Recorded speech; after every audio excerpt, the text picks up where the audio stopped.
God. You like these? What huh? a tangent. Oh, yeah, they're good. Yeah, that's why I brought them back because of that, you know. Yeah.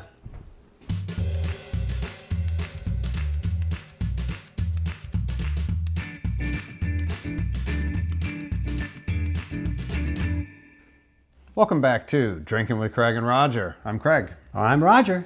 And today we're going to do a taste through your recent trip. Tell us all about it. Yes, we are going to talk about 3 Canadian whiskeys. Yeah. Now, we've talked about Canadian whiskeys before. In fact, our very first video talked about Glen Breton, which was the first malt distillery in Cape Breton, or in Canada. Yeah. And they produced whiskey in the Scotch style using pot stills. Okay. Yep. We Good also stuff. revisited in our 5th anniversary video. Yeah. And this bottle is old enough that it says it's the only malt distillery in Canada. Well, now there are 3, and I was able to get this bottle of Dunrobin Cool. in the Toronto duty-free shop. So it should be pretty available, maybe Okay, not yeah. as available as some other ones. It's the main product of this distillery is something that resembles the mash of a bourbon, Oh, okay. but it's aged a little bit differently. Cool. However, this malt whiskey is about 92 proof, and it's aged about 6 years or so. Ex-bourbon barrels, from what it says on the back. So. Dunrobin was established in 2017, so it can't be too much older than that. Okay. So, Yeah. shall we have some? We shall. And I see here on the back it says 4 ppm. So this must have just a wisp of smoke. Just a wish. 4 parts per million peat, I'm assuming. So that's usually what that's referring to. Yes, peated single malt. So, which the other one is not that we've tried. So my first peated Canadian single malt. I can smell Oh, it. that is a nice nose. Yeah, you can the roundness of the malt, wow, but yeah. you can smell the smoke in it. Pear, a lot of pear, like some of the like there's a few Scotches and some Irish that I've had with similar type of fruit nose.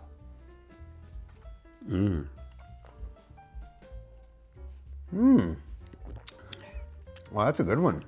Oh, it's a little salty, isn't it? There's something in there. Maybe you're right. Salty. Is it near the sea? Is the distillery? No, near it's the in ocean? Ontario. It's in eastern Ontario. So anyway. Anyway, okay. Well, yeah. I don't think those lakes that they're on are salt. I think they're freshwater lakes. Okay. I had just now a very rare, maybe the first time I've gotten it, like pepper, kind of black pepper kind of note in there. Interesting. Oh, it's very nice. It really It is very nice. Yeah, it's got this malty center, but there's a little, as you say, a little bit of peppery stuff in it, a little bit of salt, and in it, it's complex enough. There might be some vegetable type in there, and a little pear. Yeah, the peat is adding something. The peat is not adding smoke, it's adding other things. It's adding other complexities and nuances, and yeah, there's some definite complexity there.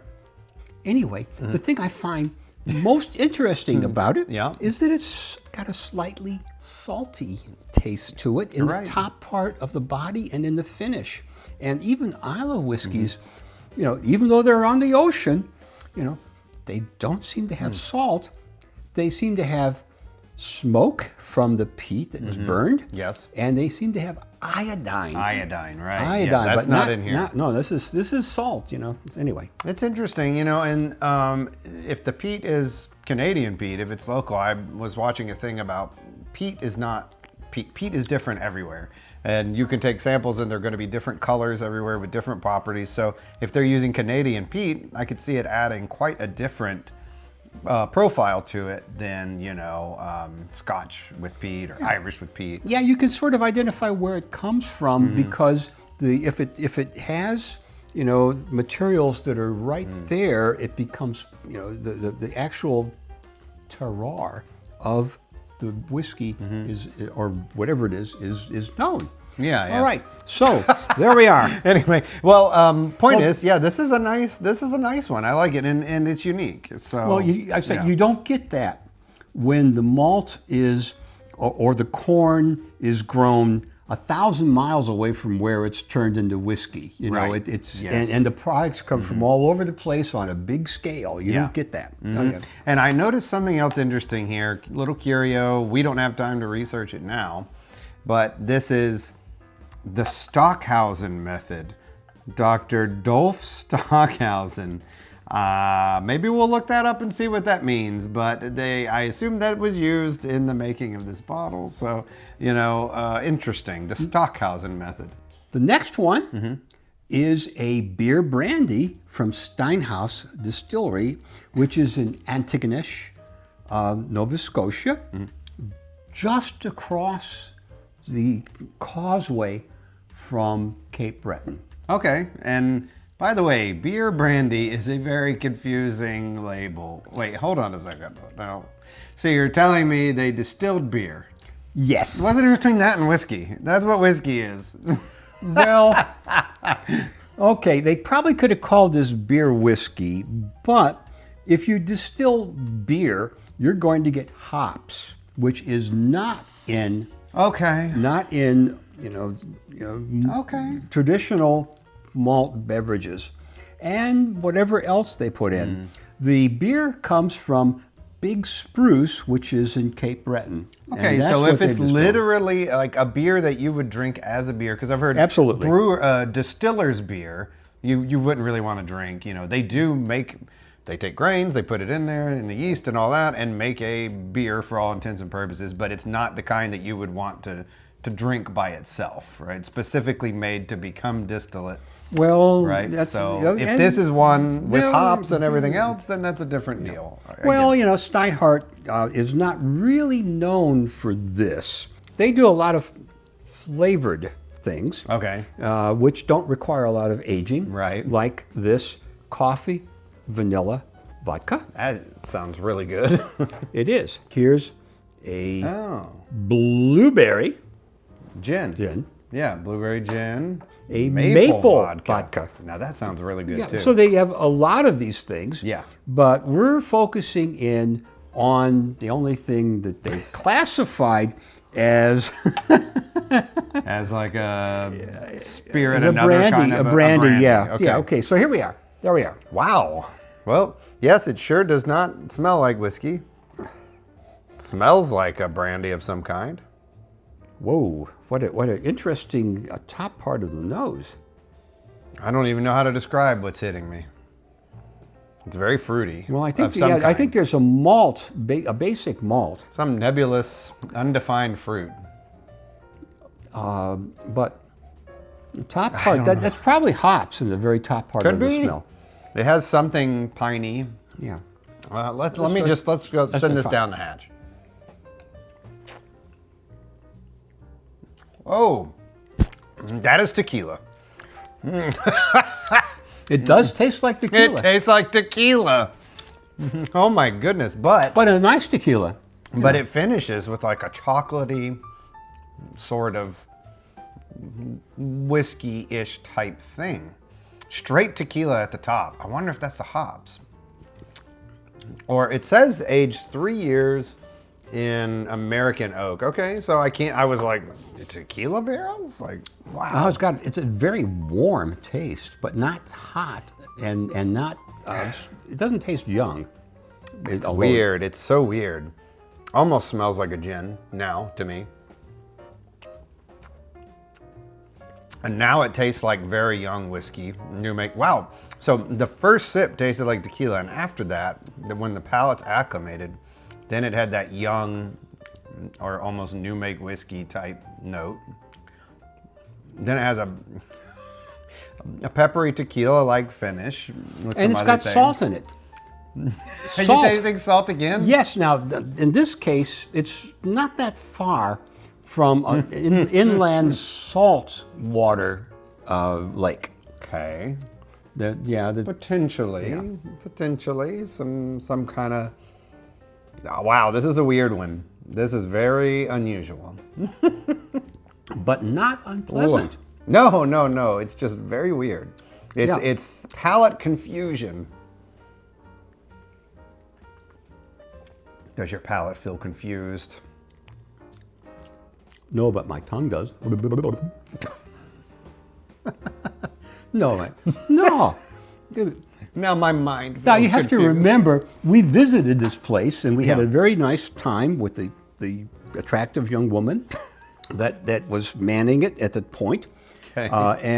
And we didn't even have to pay for a tour because they didn't have an official tour guide. So we just walked around and looked at the inside, which was very nice. And they did have some barrels there, the aging stuff, but a lot of it, you know, gin and stuff, it doesn't have to go into barrels. It keeps morphing on me. Yeah, well. Now I got that kind of slight Play-Doh or doughiness that I'll get sometimes from even from malt whiskey, like American single malt type stuff. It definitely has salt on the very top part of the finish and the top part of the body. And it's interesting and quite pleasant. It's very interesting. It is a combination of tequila, young whiskey, brandy, and maybe a little bit of gin. You can say tequila, but I know there's no agave in this. You know, I know, but it is really, every sip, some part of it is reminding me of tequila. It is fascinating. It's the salty part of it, I think. Anyway, but that's that. And at only 80 proof, it really goes down very easily. It's fascinating. They have bravo for creating something very unique. This is a very interesting drink that I think most people should try. Anyway, very nice. All right. Wow. And our butterscotch. Butterscotch in there. Yeah, just a very tiny little bit. It changes every time I have it. What have they done here? Well, it's a chameleon. It is. It changes every time you taste it. It does. Yeah. Wow. Okay. Anyway, moving on. We must move on. Okay. Well, Lot 40 is a 100% rye whiskey, unmalted rye, like they all usually are. And it is something that is pretty widely available. I found this in the typical beverage store in Nova Scotia. And I think it's available in parts of the United States. And it's made by Hiram Walker, which is a big distillery. It was founded in 1858 by Hiram Walker in Ontario. And it produces all sorts of stuff, like most of the big ones do, including Wiser's, whiskey, and Pikes Creek, which we featured in a video on Canadian Whiskey, which here's the thing. And this is distilled in pot stills. So even though it's a huge distillery, they will do smaller batches of stuff, and instead of using column stills, they will use pot stills. That's cool. And it's 86 proof, which is pretty good. And we don't know how old it is. No. We think it's somewhere between 2 and 4 years old, maybe older. Rye whiskey does mature faster than bourbon, so. Anyway, and it has a very nice bottle. It has something about distilling on the bottle. And so it's widely available, so that's why I think we included it. This was, I believe, somewhere around 40 to 45 Canadian dollars, which gets down to about $30. $30. This is your whistle pig killer here, folks. Yeah. Anyway, try it. There we go. Let's give it a whirl. Very bourbon-esque nose, actually. For 100% rye, that's surprising. Doesn't smell like pine sol. No. Well, I'm not sure, but I would imagine the barrels it's been aged in have been charred. That's good. It is very, very bourbon. It's not super high in the signature rye notes like I might expect, which for me is a good thing. I don't usually like very, very green, sparkly, herbaceous ryes. So it almost strikes me as what they call a boo rye. You know what though? I find a big difference between actual rye whiskey and what they call high rye bourbon. Sometimes high rye bourbon, for whatever reason, when it gets up to like high 30% of rye in a bourbon, can really come off a little spicy and harsh to me. But yet, once it crosses that 51% threshold, usually ryes are great. They have a different characteristic to me. I don't know why that is. Maybe my experience with the high rye bourbon labeled as such is a little limited, but... Well, here's 100% rye, and it's unmalted, which is a typical thing, and it's just fine. It's all over the place. I guess what I'm trying to say is you can't... It's not one size fits all with rye. You can't say, like, you don't like rye because of this or that. Like, your experience with different rye-based things are going to run the gamut, and this is one that's surprising me. So, well, when you were unable to drink because you were too young, I was exploring different whiskeys, trying to figure out what they were and whatever. Yeah. And you know, the thing is, at one point, like around 1990, okay, there were very limited number of major distilleries producing bourbon, and they all were very close. And there were a number of Scotch distilleries producing stuff, less than now by a long shot, but they varied by region. So if you saw Speyside, you knew it was one kind of thing. If you saw Islay, it was something else, and whatever else. Yeah. And now there are so many, craft distilleries around producing all sorts of stuff with slight variations or even major variations. Yeah. And the major distilleries have picked up on this and are doing many more iterations, expressions of their whiskeys and doing all sorts of stuff like Buffalo Trace, which must have 40 different names of whiskey that come out of there based on what they do and what and how long they age it, where it is, what proof it is, whatever. All with 2 mash bills, I believe. Probably. I think they only distill 2 different types of things. Maybe 3. We'll say 3. But they do 3. Yeah, but the whole point there is you start with something and you ferment it and you distill it. Yeah. And then what you do after that, how you age it, where you do it, how you mix it after it's been aging for a while makes a big difference. Yeah, which barrels even you select to go in it. Absolutely. How strong the proof you bottle it, all that junk. So, it's true. That is all the variants that we're seeing. And it can make a massive difference. Oh, yes. And we can see this in Canadian whiskey, which used to be, and as we mentioned in our former video, it used to be something that I would describe as a barrel of vodka with one 750-liter bottle of rye in it. Now, there are so many different things you can get, including a malt whiskey, which is really good. Let's go back to this malt whiskey here. Okay, let's go revisit. back to that. Here we are. Oh, boy, does that smell delicious. Like a maple donut. Yeah. So, and with the salt in it, too. Oh, wow. Okay. There's the salt. Yep, absolutely. And a little bit of the peat and the pepper. I guess if we have any, major observations, it's, there are many different styles and many different variations, and try them if you can. Yeah. And I know that at least these 2, are available pretty widely, so you might be able to find them. Okay. I don't know about Steinhart. I think you may have to go up there, although they may be able to ship it, if you order online, they may be able to ship it to you. I have to check that, but sometimes they can. So if you like what we're doing, please like and subscribe. Yes, yes. And if you have any wonderful anecdotes about Canada or Canadian whiskey or Canadian beer, which is hard to bring back, but you can do that. Anyway, just give us a like and send us something, and if we can respond and do anything about it, we will. If not, we'll just make more videos and hope you like to watch them. So until next time. Yes. Cheers.